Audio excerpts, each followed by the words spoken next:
Back, everybody, to another episode of On the Fly, a Financial Literacy Institute podcast. Today, I am joined by my co-hosts, Olayinka Famadou, Zach Owen, and our special guest of the night, Dominic Lofreso. So, guys, how are we doing today? How's our week been?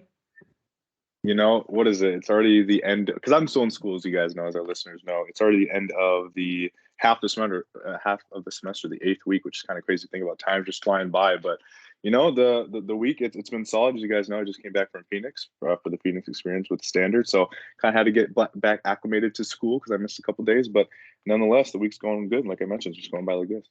Mm-hmm. Definitely. I just came inside the window of 1 month until my wedding, so I'm super excited. I can't wait. First of all, thoughts and prayers out to everyone in Florida, everyone who's been impacted by Hurricane Ian. So as of now, the wedding in Florida is still on. So I'm super excited. I think we're going to try to push on and still go down. So I can't wait. Absolutely. I'm excited too. I'm very happy for you guys. I can't wait to be a part of it. So today's guest is one of my favorite human beings altogether. This guy just brings the juice on a daily basis. And from meeting him, what would you say about 4 years ago to, where we are now? I've known Nick or Dominic for the past 4 years. He currently works in sales in kind of the food service industry. So he's selling to restaurants what company do you work for again?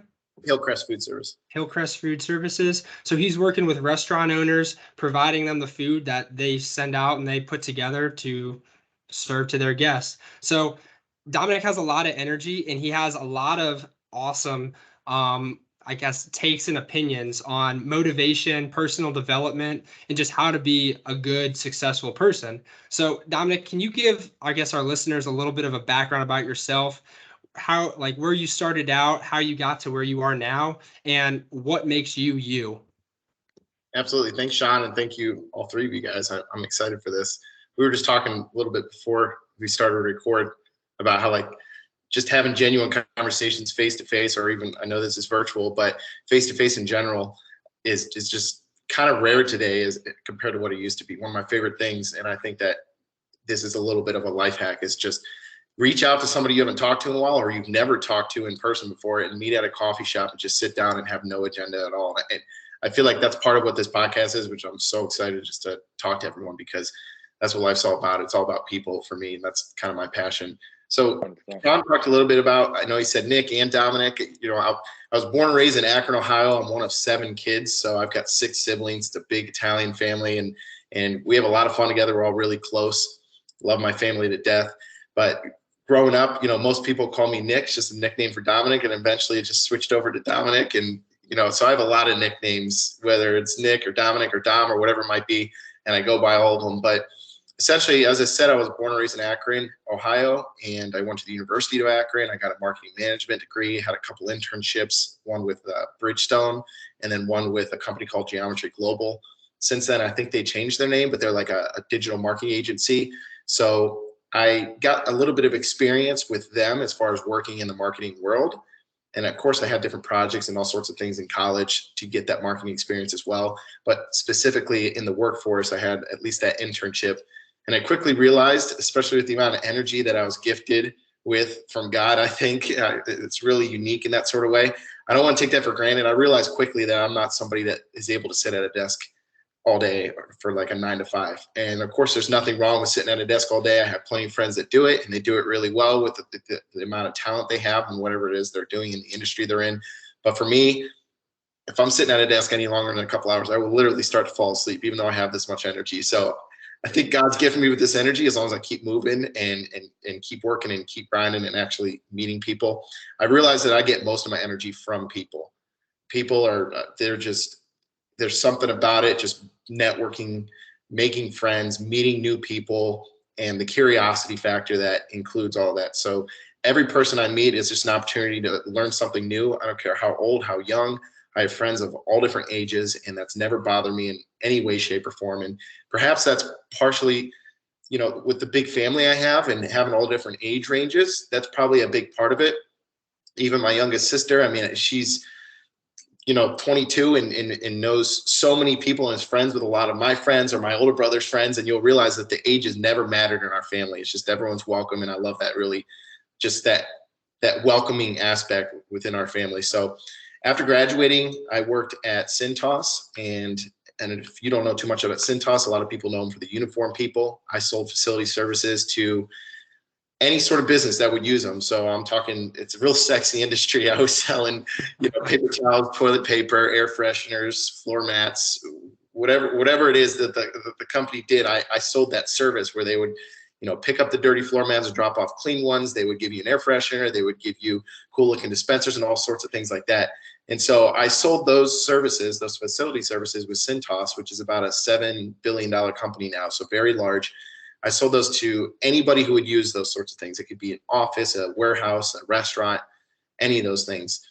And after I was there for about 2 years, and that role was strictly sales development. I was a hunter. I was somebody who was cold calling on the phone. I was knocking on doors. I was introducing myself. I was giving my business card. I was setting up appointments, follow-ups, closing deals, those sorts of things. And I learned a lot there, and I will never regret going to Cintas, although I found out eventually it wasn't really my vibe. And what I mean by that, although I was working with people, what I found is I was basically building these relationships, signing them up to work with us, and then I pretty much had to give that account to service and then move on to the next one. So I felt like I was turning and burning relationships, whereas I'm much more the kind of guy that likes to maintain relationships. I like to be somebody's guy, meaning when they need something, they call me. I like helping people. Meeting people and helping people are my two favorite things. And so I eventually, through some of my contacts and also some of the contacts that my father has, because he's been in the food industry his whole life, I was able to acquire a job at Hillcrest Food Service about 5 years ago, this month actually. So this month will mark 5 full years there, believe it or not. And Hillcrest is a totally different vibe than what Cintas was. Again, they're two totally different things. You're talking a $7 billion corporation and then a couple $100 million family-owned company locally here in Cleveland, which is basically only in Ohio. We go outside the state a little bit, but mainly in Ohio. So what's interesting about my life is I unintentionally have always been in the restaurant industry in one way or another. For example, I was a dishwasher at one point. I've worked in the kitchen. I've been a line cook, a food prep. I've bartended. I've served. I worked at Swenson's for 2.5 years, so I've served inside and outside. When I was at Cintas, was selling the aprons, the towels, the floor mats, the cleaning chemicals and everything to restaurants. So I was working on that side of the business.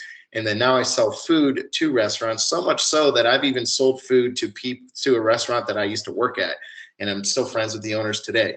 And so I kind of unintentionally followed my father's footsteps as far as that goes, because he was in the food industry and still is in the food industry today, but he worked in food sales for 20 plus years and is still involved in the food industry in one way or another. So it was interesting because although I love food just like the next person, it's not necessarily my passion. Like, food excites me and everything, but it's not necessarily my passion. But what's interesting about Hillcrest is I was able to tell them that and have a transparent conversation with them from the start. I kind of told them, I said, look, I love food just like the next person. It's great and all, but that's not why I'm here. People are my passion. And if you're willing to pay me money to become best friends with restaurant owners, kitchen managers, GMs, whatever it might be, then I'm all for it. And that's kind of the approach I take even in my role today. I'm mostly a maintainer. I do bring on new business as well, but I mostly maintain and grow current customers and work with multi-unit customers right now. But that's my biggest thing. It's all about people. People are my passion, and that's my drive. And now I really do have great relationships with restaurant owners, kitchen managers, GMs, all those sorts of things. And that's what gets me going. So much so that I'll walk up to somebody. I try to take a humble approach. For example, one of my biggest tricks, and I don't even want to call it a trick, this is just honestly how I like to work it. If I meet a chef who's been doing culinary arts for 30 plus years, I'm not going to walk in there and tell that chef, him or her, that I'm not going to teach them about food. I look at it like, although I'm the sales guy who's supposed to be all salesy and sell them food and like teach them about new things, I'm going to walk in there and actually talk to them. And if I literally tell them this, I just say, look, you've been doing this for 30 years. I want to learn from you. There's going to be times where you might ask for something and I don't even know what it is. I'm just going to tell you I don't know what it is. What I can do for you, though, is I can be the guy that can get you what you need. So I will work for you, but I want to learn for you at the same time. So I although I'm in sales, I've never looked at it as myself being a real salesy person. I'm just honestly a guy that loves meeting people and helping people. And I feel like that's one path I've always been pretty straightforward on. And that's kind of how I take my approach on life. Now that I've been there 5 years, I'm probably going to focus a little bit more on new business and kind of put that feather in my cap. Again, I've done it, but my main focus hasn't been that. So I'm going to focus a little bit more on that in the next couple of years, because to be honest, that's where all the money's at. If you're ever in sales, anybody, farm, but if you really want to grow and you really want to make a lot of money or go into that next level, you really got to try to bring on some new business. And so I'm kind of a hybrid rep as far as that goes. Okay. So what I'm picking up here is that relationships are really what you thrive in and what gives you the most kind of feeling of self-worth. So, you're not necessarily a salesperson. You're more of like a relationship broker or a solutions broker. And it, from knowing your family too and seeing how food has played a massive impact on all of your lives, I want you to kind of dive a little bit more into like how food played like a part or a major role in your life growing up, and now like even your sister Angie, who's a phenomenal chef down at Lock 15, and it's crazy to see kind of how you guys, where you're at now in your lives, how food is still playing a big impact. Yeah, that's a great question, because food has played a massive role in my life. And it's funny because now as an adult, I can look back and actually really realize how much of a role it took. So just to kind of give you a little bit of background, growing up, I mean, being one of 7 kids, now that we're a little bit older, we realize how much work children are, and not only that, how expensive they can be. And so I look back and I'm like, I don't even know how my parents did it. I mean, my mom was a stay-at-home mom. She's a certified teacher. She even homeschooled most of us for most of school. I mean, some of us went to different high schools and career centers and stuff, but they just worked so hard. So my dad, was out there in 100% commission sales job, which is nerve-wracking, especially when you have a big family at home. And looking back at what they did just kind of blows my mind. So I never really take that for granted, but there's so many funny things to look back on. For example, a lot of people are familiar with the Kraft singles, like the American cheese, and they're individually wrapped. We never had that, and we were always jealous of kids that did. But what we had instead were the 5-pound blocks of pre-sliced American cheese, because that's what my dad would bring from work. So mozzarella cheese, it was literally a 5-pound log. And I grew up like hand shredding cheese when we were going to eat it or use it for pizza or something like that. Whereas other people might get like a small 1 or 2 pound bag of shredded mozzarella cheese for their personal pizza. So a lot of times growing up, we had things in bulk, because that's, again, it's just what my dad was doing for a living. And there were some times where, maybe there was a surplus or you got a sample or something. I remember there's certain things in my childhood that I laugh at, because like one time I remember he had like a sample case or there was a mishap or something happened to one of the customers where there was a whole case of just like string cheese. It was like the coolest thing ever. It only happened one time, but we'll never forget that. So little things like that were so interesting about food in my life. But also with the Italian background, my dad's mom, so my nonna, my Italian grandmother, she's 91 years old today, and she's still kicking it. She's killing it. I mean, she's got a very sharp mind. Unfortunately, at 91, like your body's a little bit broken, and she worked really hard her whole life. So it's a little rough moving around now, but she has the sharpest mind ever. And I've learned so much from her, but she has a crazy story. I mean, talk about hardship. She came into America at the age of 16 and didn't know a word of English. She had to go, her parents forced her to go to school to learn English. And she was hanging out basically in a middle school while she's at the age of 16, sitting down at a desk that she can't even fit in, being made fun of by people. And she started in America that way and grew all the way to the point where she eventually owned 2 pizza shops. She had a catering business. There was so many different things that she did.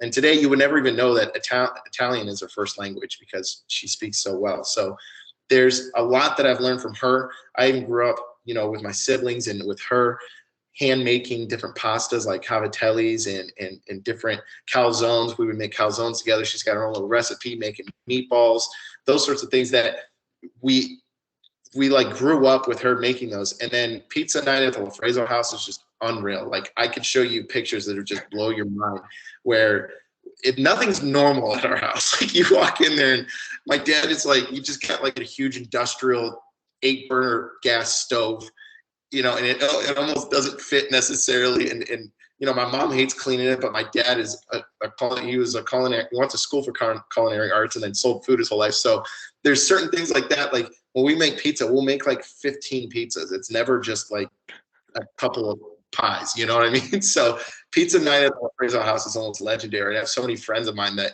if they ever make it to pizza night at the Lofreso home, it's something that everyone's like, what is even happening right now? Well, you just keep bringing them out and bringing them out.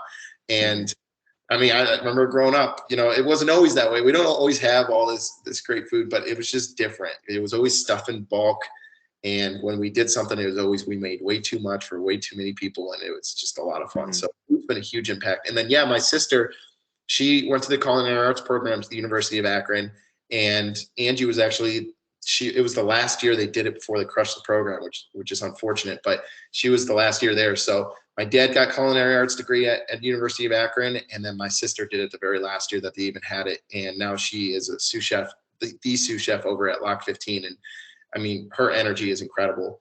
It makes a lot of sense with my Italian father and my parents, and then she has 5 brothers and a sister. You know, she knows how to, as we would say, she can bust balls. And the kids have a great time, and like she runs that place, so it's really, really cool. It's a whole different kind of energy if you've ever worked in a kitchen, and she's no exception to that. So, and my dad isn't either. That's awesome. You know, real quick, I just want to say, did you say today was your Nana's birthday? Mm-mm. Oh, I thought I heard today 91. No, it was in August. Oh, in August. Okay, gotcha. Yeah, no, that's awesome. That's awesome that she's still smart as a whip at that age. You know, anything, it's wild. No, that's completely sick. And you know, just hearing your story, and obviously just meeting you today, it's very awesome that like your story has shaped you.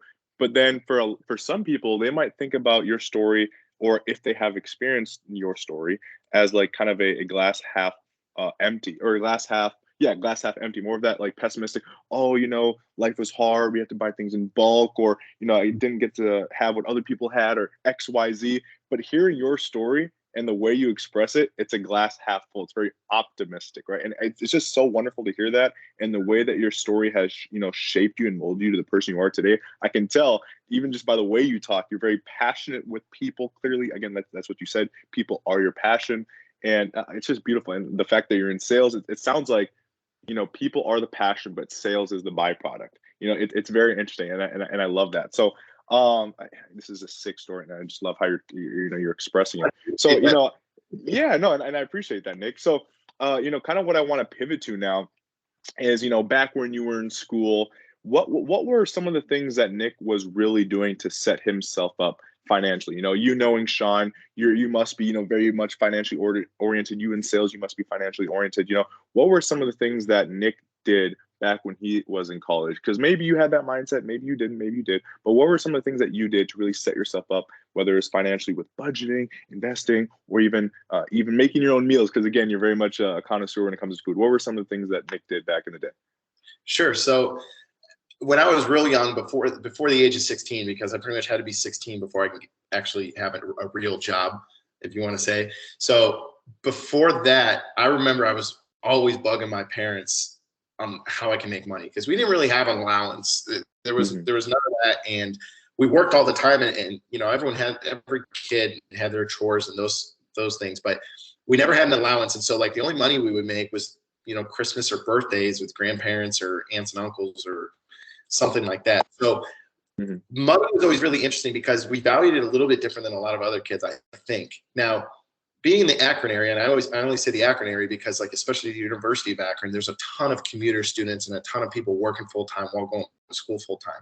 So I remember, I'll go back real quick to before I was 16. I always wanted to find a way to make money, and I remember bugging my parents about, like, let me mow lawns, let me shovel the driveway of neighbors, let me do this or do that, whatever the opportunity. Like, I was always trying to think of something. Unfortunately, and I understand now that I'm an adult, that it's difficult for them to be able to let me do that, because I can't just go to strangers' houses and, you know, take snow out of their driveway with a shovel all day long when my mom's got 6 other kids to babysit, or, you know, 3 or 4 other kids at the time to babysit. So looking back, I understand how difficult it was, but I eventually became pretty unique. I remember one time I bought a gumball machine at a yard sale for about $25, which was a lot of money for me, but I was really pumped about this. And then I convinced my mom to take me to the dollar store, and I bought these tubes of gumballs. I filled the gumball machine and I just kept it in our house. And so I just kept it in our house, which you would think, okay, that's never going to pay off, but it eventually paid itself off. I eventually made about $60 with that gumball machine, just in change, and it was from family and friends and whoever's in the area. But I laugh because I look back at that. I try to like learn something from every experience, and I tell people all the time, look, that was my first business, and I learned about all kinds of stuff. I learned about theft because people were trying to put plastic change in there and it would jam the machine. I learned about spending money on repairs. I had to like replace a lock on there, and then at one point I think the key broke or something like that. And then I also learned about like investing in more equipment. So eventually, I made like $60, and I found another gumball machine at another yard sale. It had like two dispensers on it. So I filled that with like Mike and Ike's and Skittles, and this was all like just at my parents' house, which is hilarious. Now I still have the one gumball machine. I'm probably going to hold on to that for my entire life because it was my first business, right?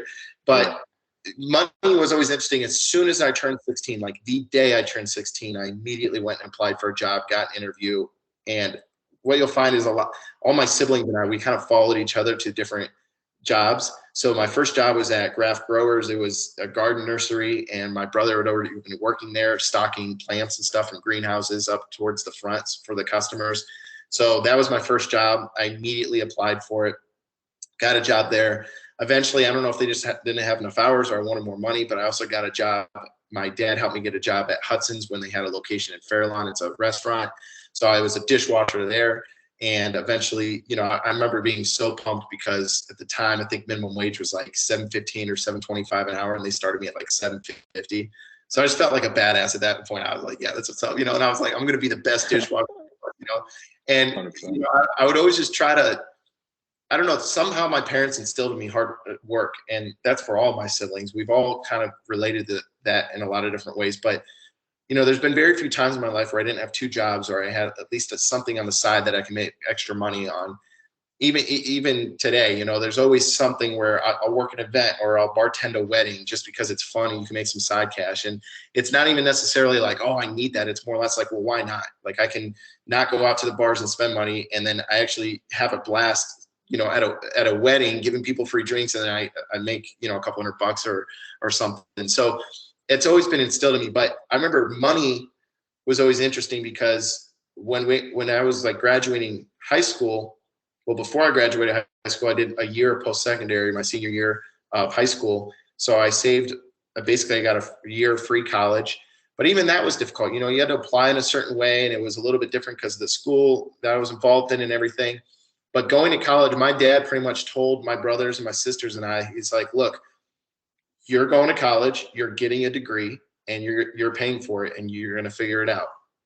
And that was it. It wasn't like an option. And he was like, there was no, hey, I have this college fund for you. There was no, student loans. Like none of that was ever an option going into college. And I'm not saying this to impress anybody. I'm more or less saying to like impress upon you that that's how my siblings and I were raised. And that's kind of how they instilled like the hard work into us.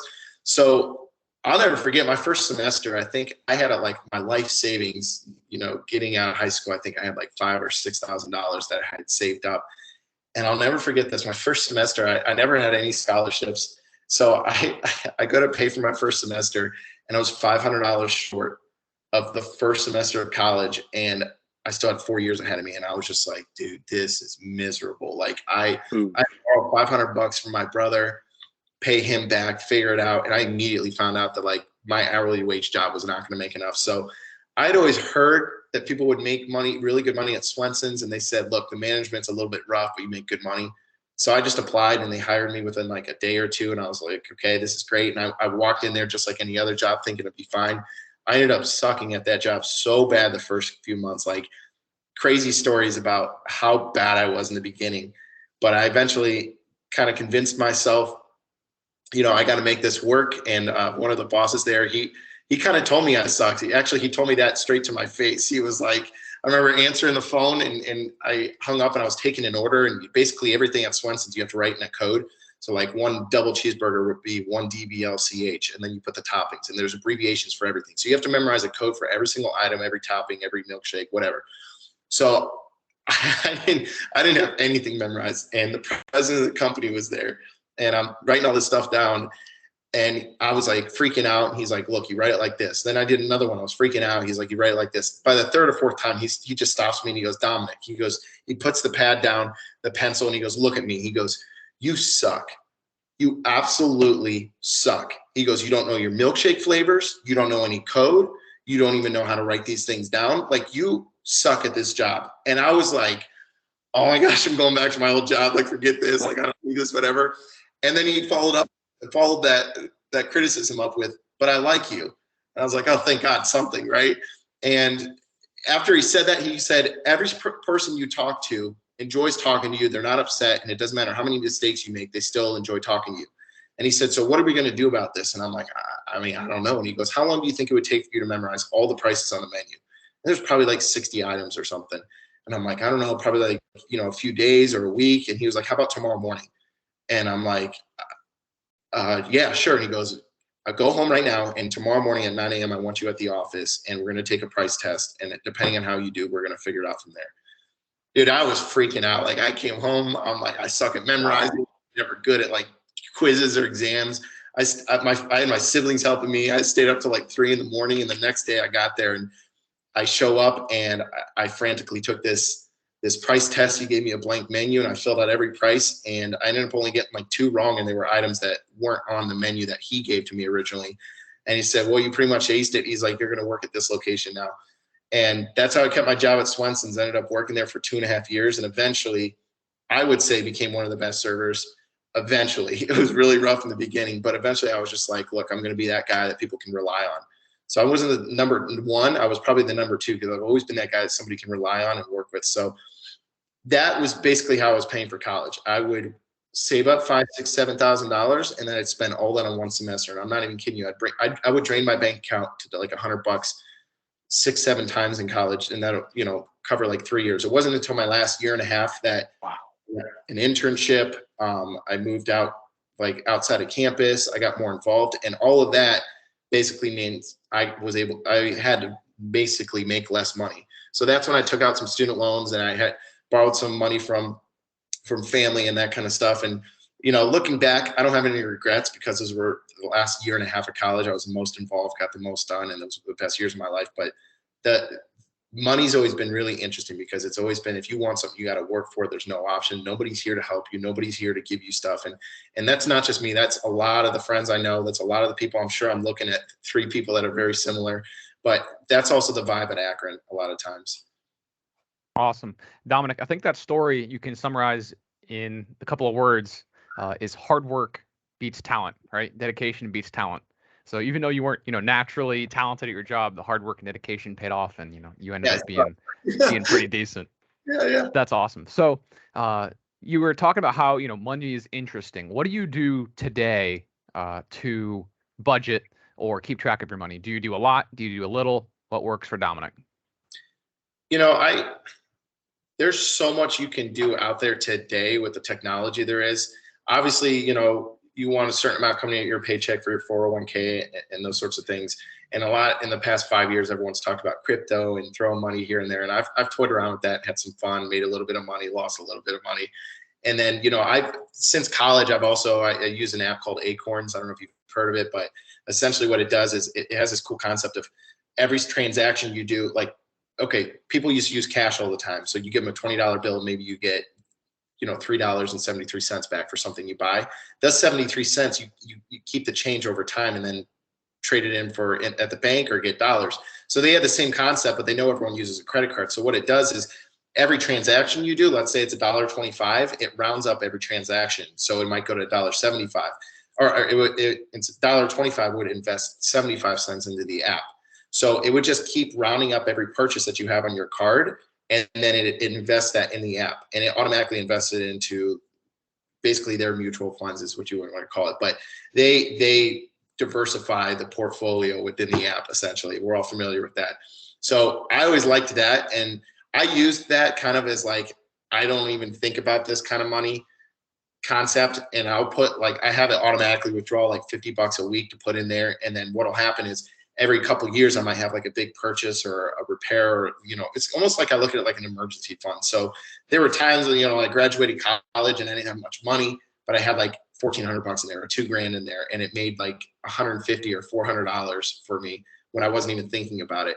And so I've utilized that like 3-4 times in my life. And even now, like, I don't have to think about it as much, but I might go 5 years without even thinking about it. And of course it is withdrawing money on my account, but we all know how subscriptions are. So I'm like, why would I not subscribe to something that's literally just going into an app and investing for me, and I don't have to think about it, because that might not be my forte, is investing, So I utilize that. And then also me personally, as far as finances, I like to have an at least, and it's going to be different for everyone. And also this amount also changes in different stages in your life, but you can call it an emergency fund or your floor, or whatever the amount that you are most comfortable with having in your savings that you don't ever want to go below.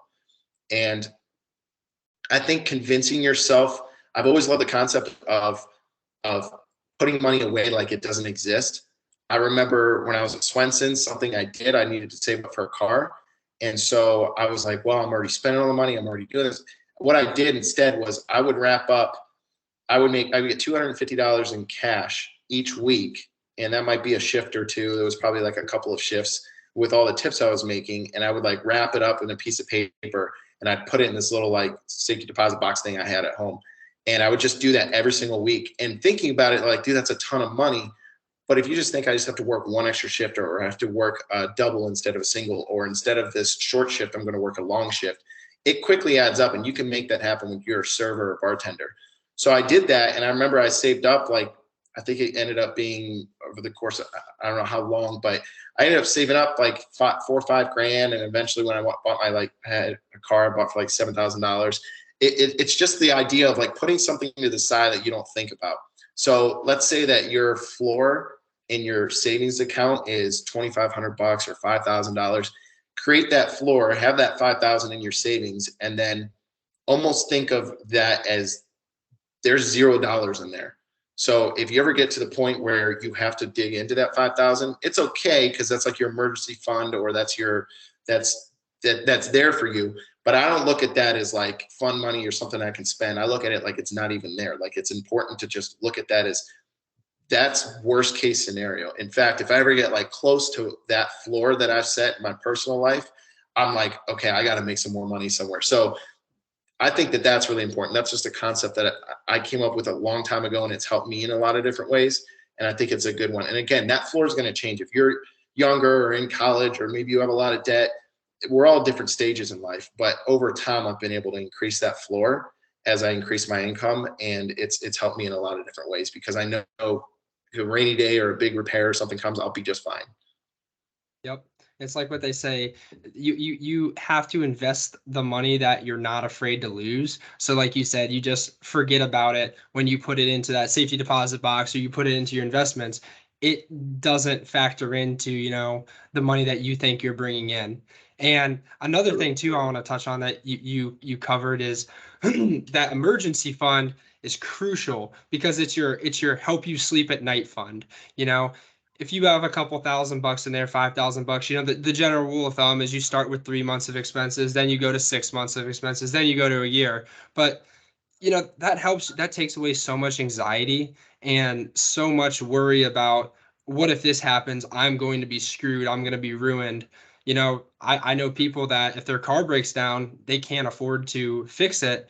And that car is how they get to work. So if they can't get to work, they're not making money. And then it just starts a whole downward spiral. So yeah, 100%. I agree completely with you on the emergency fund. Now I want to switch gears here a little bit, because I remember this is something that you talked about in one of your podcast episodes way back when on the Dominic Lofreso show. And those 2, and I think it's 3 Muhammad Ali posters behind you. Can you dive into what those mean to you, and like what your association with Muhammad Ali is?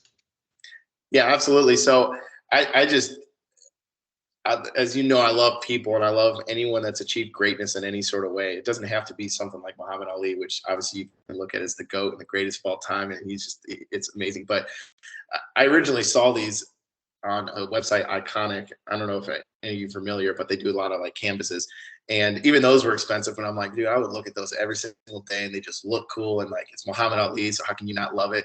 And I don't even watch boxing that much. It's more or less just the idea of like, somebody who achieved greatness. I do like watching fights in UFC and things like that. And I watch some boxing, but basically, if you can't see it right now, if somebody's listening to this, one says work, the other one's just a plain picture of him, and the other one says grind.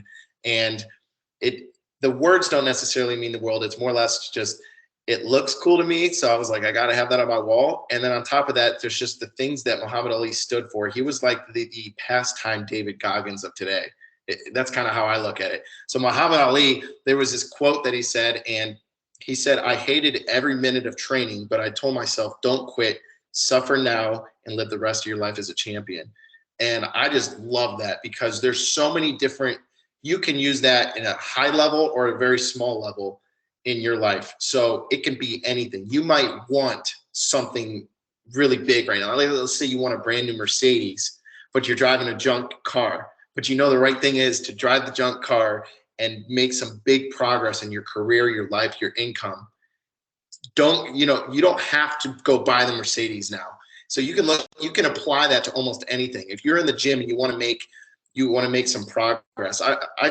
My weight has fluctuated many times in my life. Like in my eyes, I've been fat before and I'm 30, I've been 20, 30 pounds overweight. And I remember the one time, I was like, okay, this is ridiculous. Like, because I went from working at Swenson's sprinting 30 miles a week to not working at Swenson's, and then I continued to eat like crazy like I was because I was burning so many calories and I gained so much weight so quickly. And although I was hiding it really well, like that impacts you differently. So I remember starting back at the gym, learning how to lift weights and doing all that. At first it sucks because you don't see any progress. It's no fun. You're sweating your ass off. Like it's gruesome. But after a long period of time, eventually you see the results and it's like life changing. So the whole don't quit, suffer now, and live the rest of your life as a champion. I try to remind myself of that all the time.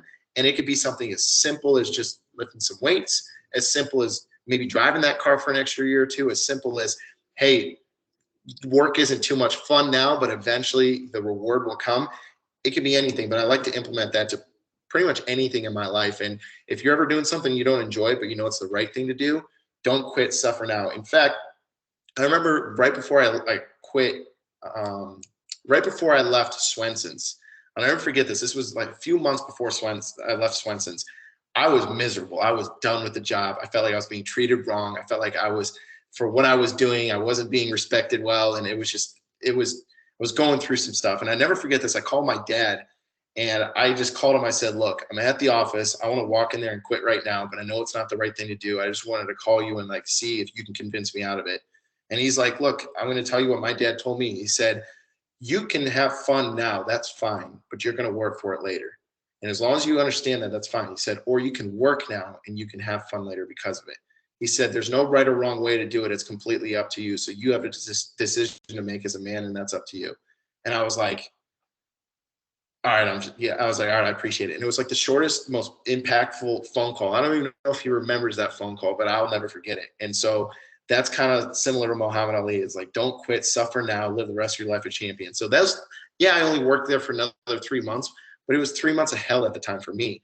And so that mentality just means a lot to me in a lot of different ways.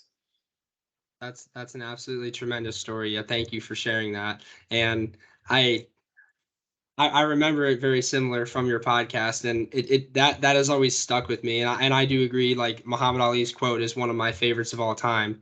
So kind of as we wrap up here, Yenka and Zach, do you kind of have any final questions that you want to get out?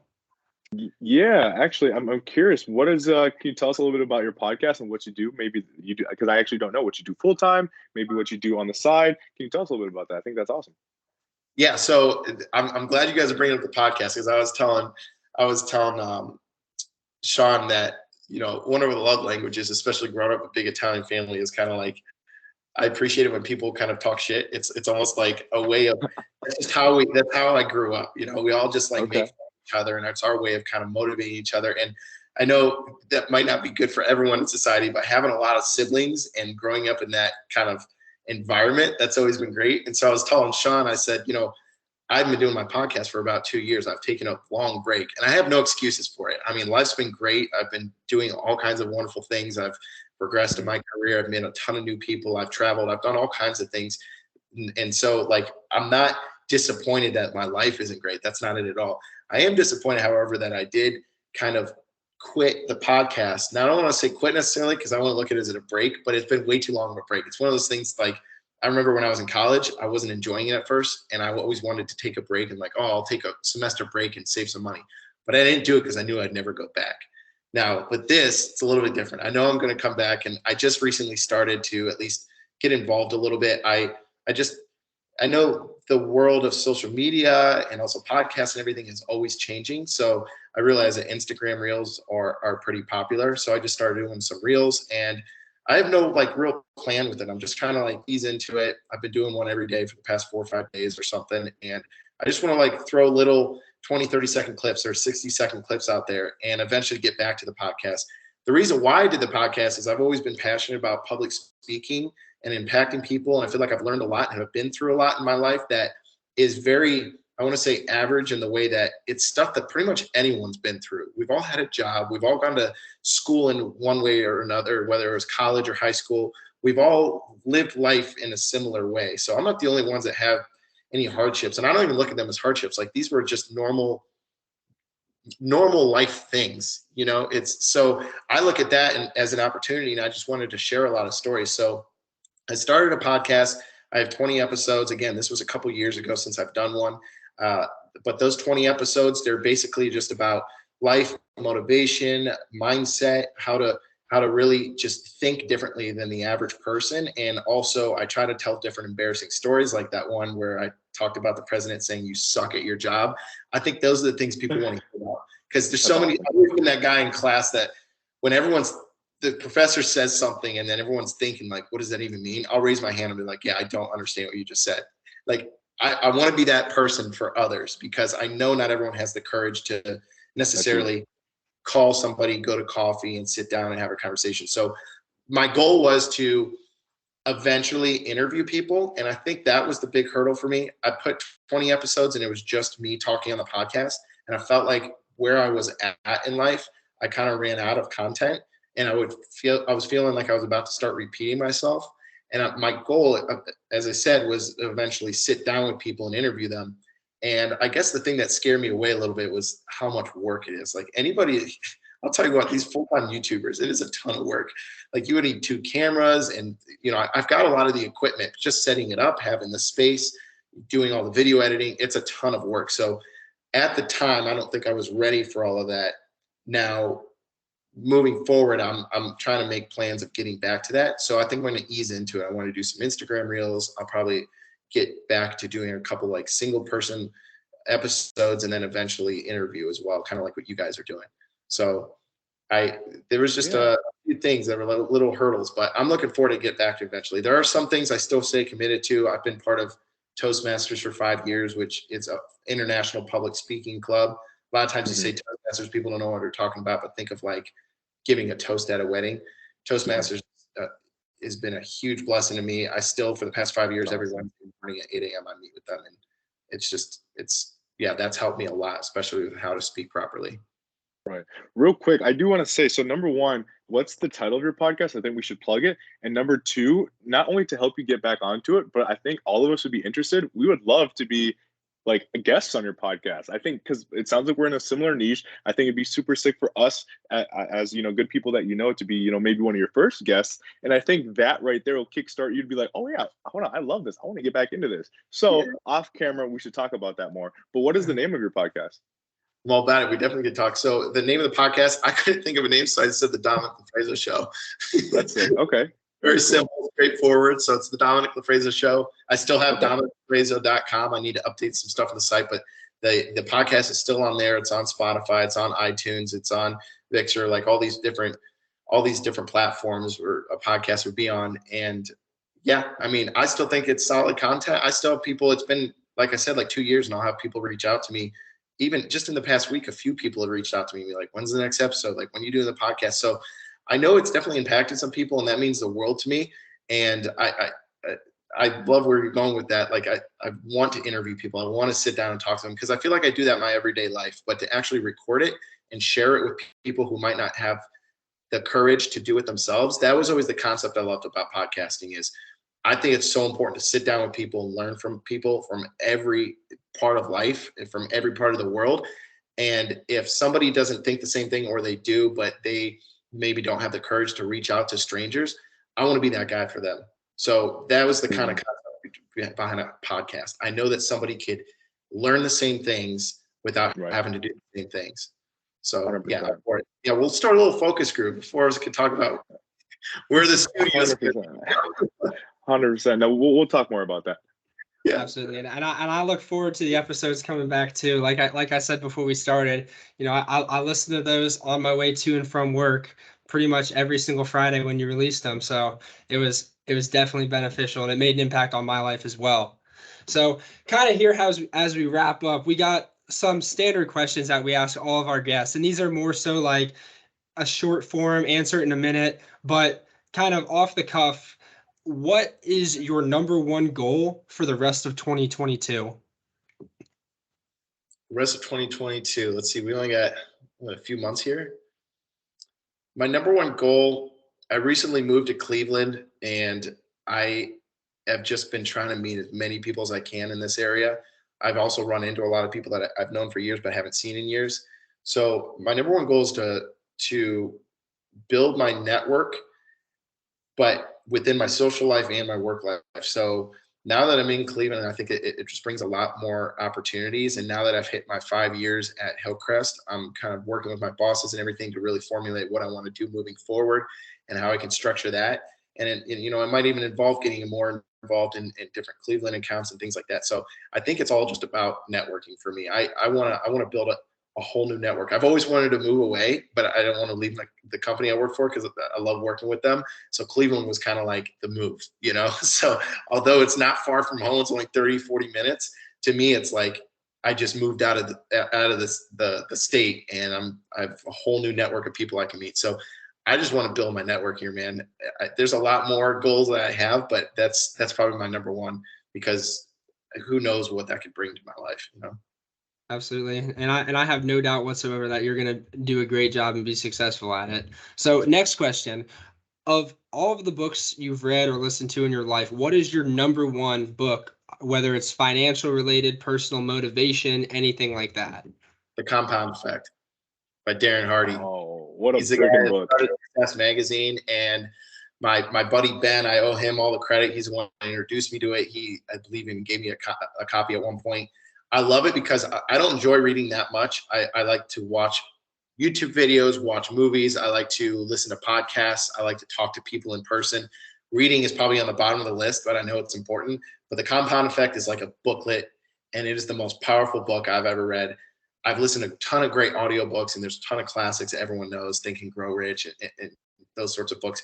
But The Compound Effect is like the best book out there because it's so simple, straight to the point. It's an easy read.